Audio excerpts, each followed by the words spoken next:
Si tu ne connais pas ce que tu veux, c'est pas grave. Je peux même te garantir, tu peux réussir.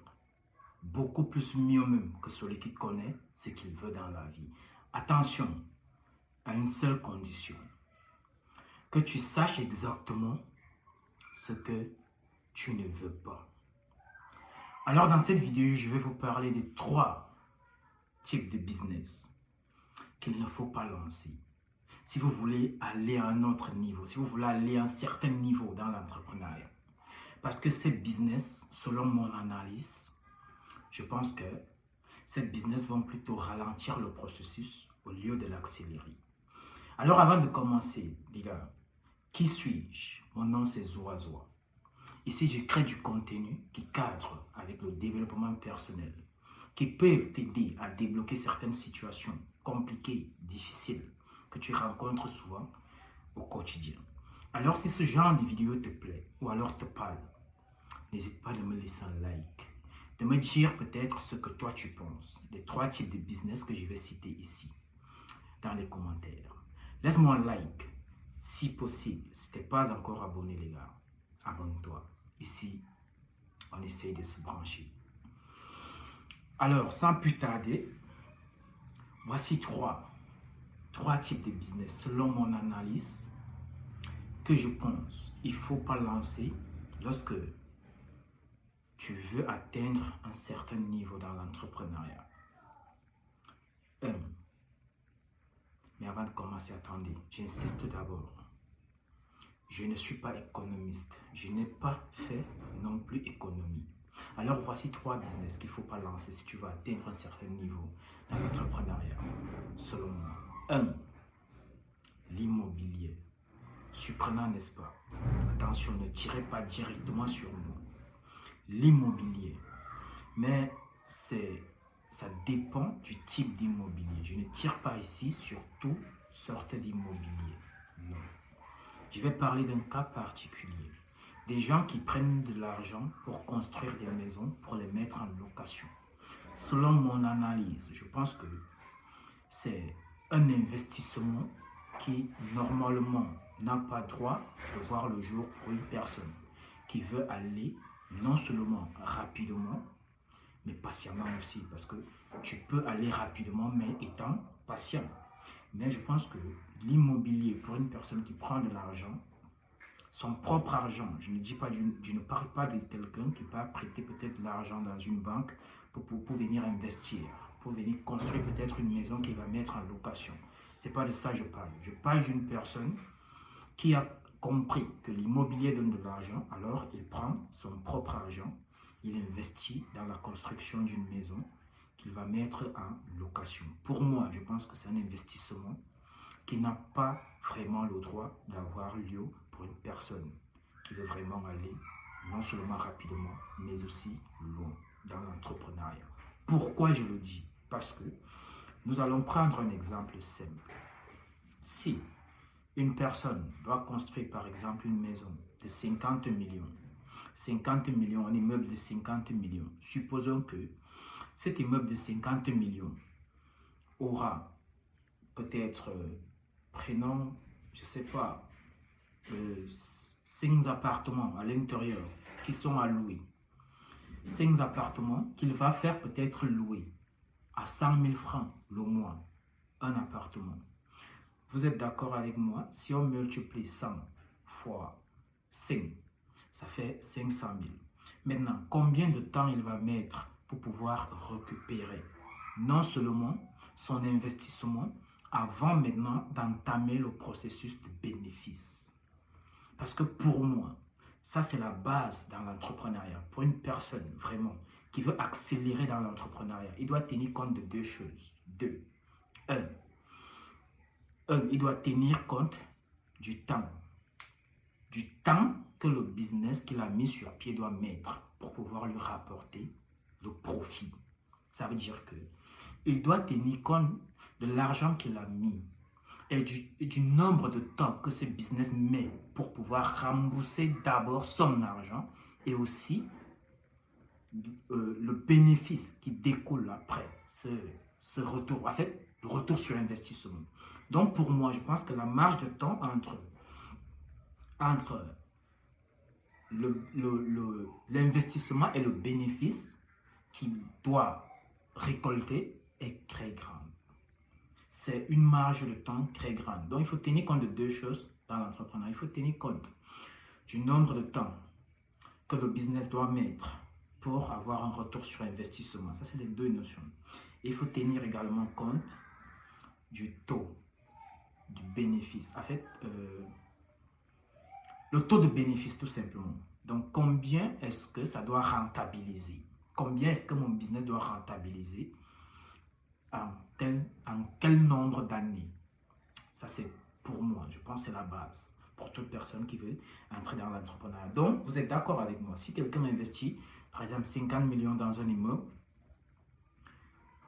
peut-être il va avoir un retour sur investissement. Peut-être après, je ne sais pas, avec l'exemple qu'on a pris, il va avoir un retour sur investissement peut-être après 6 ans. Je ne sais pas trop, je n'ai pas trop calculé, mais je sais qu'il n'aura pas un retour sur investissement avant 5 ans. C'est impossible. Est-ce que selon vous, c'est moi, c'est vraiment logique de prendre 50 millions et de mettre ça quelque part? On parle de 50 millions.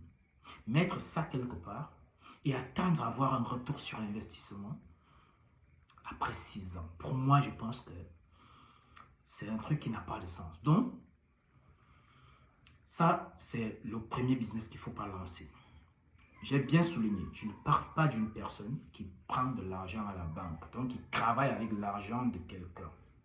Non, je parle d'une personne qui entre dans ses propres fonds pour construire une maison, pour mettre en location. Ça, c'est un business non seulement qui va te perdre du temps, mais aussi qui va te rentabiliser très, très, très lentement. Selon vous, est-ce que c'est donc logique d'investir par exemple 50 millions à 40 ans pour pouvoir commencer, pour pouvoir avoir un retour sur investissement peut-être à 90 ans? Pour moi, ça n'a pas de sens. Donc, ce genre de business, peut-être lorsqu'on veut lancer, ce n'est pas généralement pour nous. C'est pour peut-être notre progéniture qui va venir bénéficier de ce genre de business-là. Donc, nous allons chuter maintenant sur le deuxième type de business. Le deuxième type de business ici, c'est les boutiques classiques. Le système des boutiques classiques, les gens qui lancent des boutiques classiques, ça veut dire qu'il a son argent, il ouvre une boutique, il vend, je ne sais pas trop, il vend peut-être les huiles, les denrées alimentaires, les trucs, les pâtes, les trucs à fait. Genre comme, je ne sais pas, pour les gens qui sont comme en Afrique, un peu comme des Magida en fait. Donc tu ouvres une boutique comme ça et tu vends en fait. Tu t'assois, chaque jour tu es dedans et tu vends. Tu attends des clients. Quand le client vient, tu lui sers, il part. Tu te donnes de l'argent, tu lui sers, il part. Pour moi, ici, le business n'est pas mauvais en tant que tel en lui-même.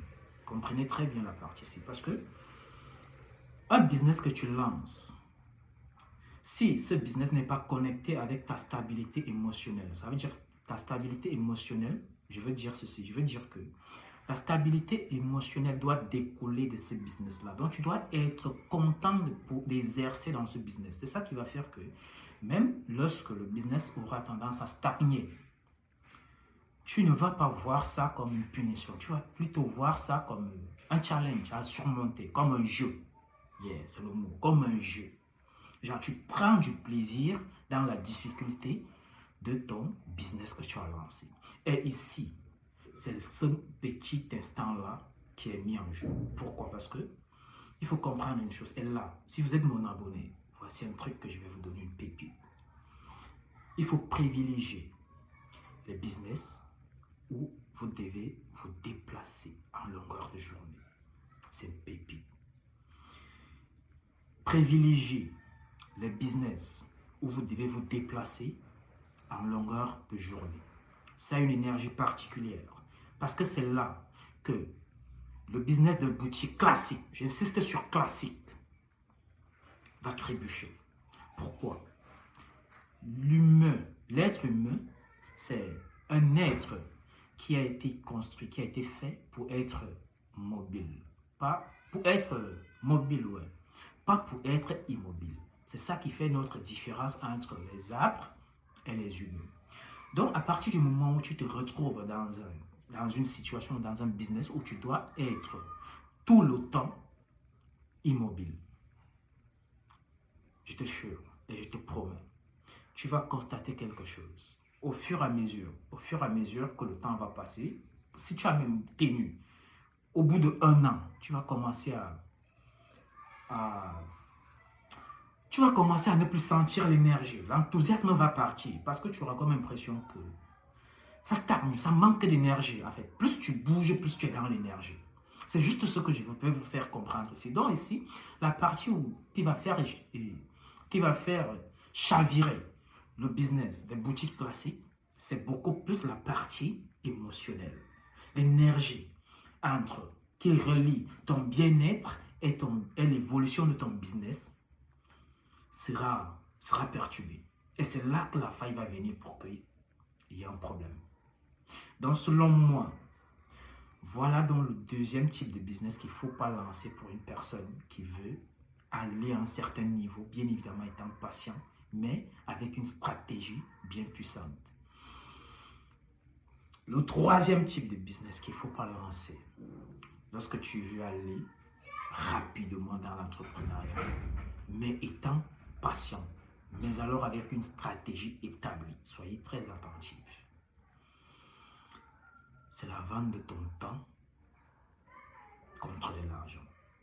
Ça, c'est le pire des business que tu peux lancer dans la vie. Vendre ton temps contre de l'argent. Remarquez une chose, toutes les personnes qui sont, désolé du terme, misérables, entre guillemets, c'est des gens dont la majorité vendent du temps pour de l'argent. Donc, à chaque fois que vous allez vous retrouver dans une situation ou alors dans un business, je parle du business de la vente de votre temps contre de l'argent, posez-vous une question. Est-ce que je suis en train de changer mon temps contre de l'argent? Parce que l'échange de votre temps contre de l'argent ne vous rendra jamais riche. Jamais. Jamais. Je prends le risque de le dire. Donc, c'était 3 business. Selon moi, sûrement, il y en a d'autres.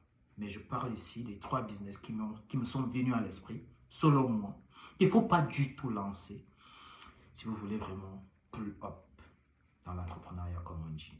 Et vous dites-moi, est-ce que vous connaissez d'autres business qu'il ne faut pas du tout lancer lorsque on a des ambitions de certains chiffres, de certains nombres, lorsqu'on va atteindre certains nombres dans l'entrepreneuriat? Peut-être ça va m'aider aussi. On n'arrête jamais de prendre. Moi aussi, j'ai envie d'apprendre de vous, les gars. Alors, dites-moi dans les commentaires, est-ce que vous aussi, vous connaissez quelques business qu'il ne faut pas lancer lorsqu'on veut atteindre un certain niveau dans l'entrepreneuriat? On est ensemble, les gars.